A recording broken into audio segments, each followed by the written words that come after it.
कि श्री तेजस्वी यादव जी प्रथम बार संगठन में उनको कोई महती जिम्मेवारी दी गई है। 15 साल से वो एक पार्टी के अनुशासित सामान्य कार्यकर्ता के तौर पर कार्य कर रहे थे।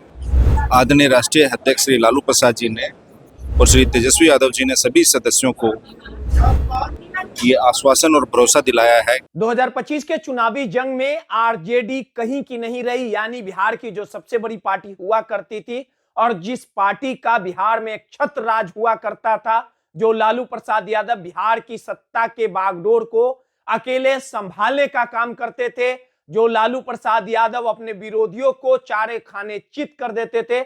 आखिरकार जब लालू प्रसाद यादव ने अपने बेटे तेजस्वी यादव को आरजेडी की कमान सौंपी तो कभी सोचा भी नहीं होगा कि इस तरह से बुरा हाल होगा। और आखिरकार 2025 की चुनावी लड़ाई में आरजेडी 25 सीटों पर सिमटी और इस करारी हार के बाद पार्टी से लेके परिवार में विद्रोह छिड़ गया, यानी किडनी देने वाली रोहिणी आचार्य ने भी साफ तौर पे तेजस्वी से लेके उनके रणनीतिकार और बेहद करीबी माने जाने वाले राज्यसभा सांसद संजय यादव पर हमला बोला।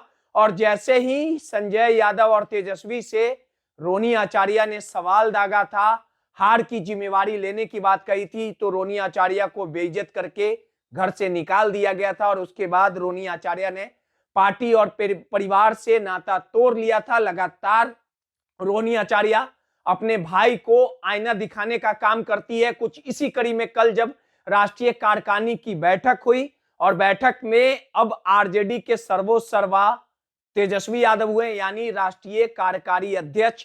जैसे ही इस नाम की घोषणा हुई उसके बाद बधाइयां देने वालों का तांता लग गया। लगातार हर एक आरजेडी का सिपाही, आरजेडी का बड़ा कद्दावर नेता राबड़ी देवी, उनकी मां बहन मीसा भारती और लालू प्रसाद यादव ने अपने बेटे तेजस्वी यादव को बधाइयां दी और कहा कि आने वाले दिनों में तेजस्वी यादव और भी बिहार में आरजेडी को मजबूती के साथ परोसेंगे, यानी आरजेडी को और मजबूत करेंगे।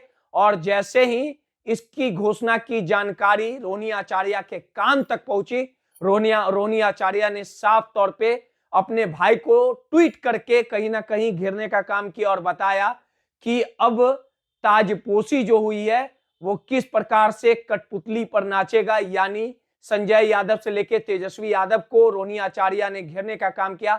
और जब इस पूरे मसले पर संजय यादव जो तेजस्वी यादव के करीबी हैं, जब राष्ट्रीय कार्यकारिणी की बैठक में वो नजर आए, मीडिया ने उनसे सवाल दागा कि तेजस्वी किस तरह से काम करेंगे, तो उन्होंने बधाइयां दी। पहले उनके बयानों को सुन लीजिए, उसके बाद आगे की बात आपको बताने का काम करेंगे।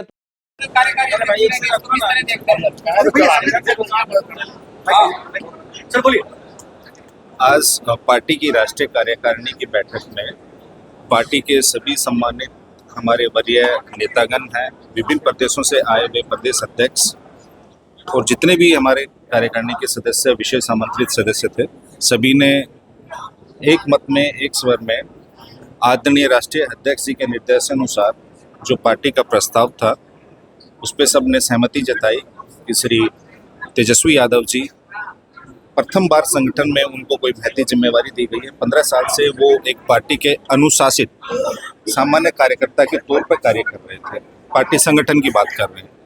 उन्हें आज 15 साल में जमीनी स्तर पर कार्य करने के उपरांत आदरणीय राष्ट्रीय अध्यक्ष श्री लालू प्रसाद जी ने ये कार्यभार सौंपा है और श्री तेजस्वी यादव जी ने सभी सदस्यों को ये आश्वासन और भरोसा दिलाया है कि आदरणीय राष्ट्रीय अध्यक्ष जी का जो त्याग है, तपस्या है, संघर्ष है इस पार्टी को सींचने में और सामाजिक न्याय, धर्मनिरपेक्षता और आर्थिक न्याय की जिस जो लड़ाई वो लड़ते आ रहे हैं अपने 5 दशक के सार्वजनिक जीवन में, उसको श्री तेजस्वी यादव जी आगे लेके जाएंगे।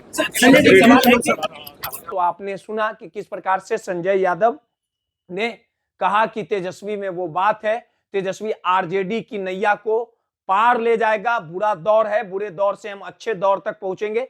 यानी जिस संजय यादव को लेके तेज प्रताप यादव, रोहिणी आचार्य ने विद्रोह किया, पार्टी से लेके परिवार तक का बुरा हाल हुआ। जब इसी मसले पर संजय यादव से रोहिणी आचार्य के ट्वीट पर सवाल किया गया तो वो कन्नी काटते नजर आए और इस सवाल का जवाब देने के बजाय भागते नजर आए। अब देखना दिलचस्प होगा कि राष्ट्रीय कार्यकारी अध्यक्ष बनने के बाद तेजस्वी यादव बिहार में कितना आरजेडी की नैया को पार लगा पाते हैं या नैया को डुबा देते हैं। यह सब कुछ देखना दिलचस्प होगा। नटराज न्यूज के लिए रोहित कुमार की रिपोर्ट।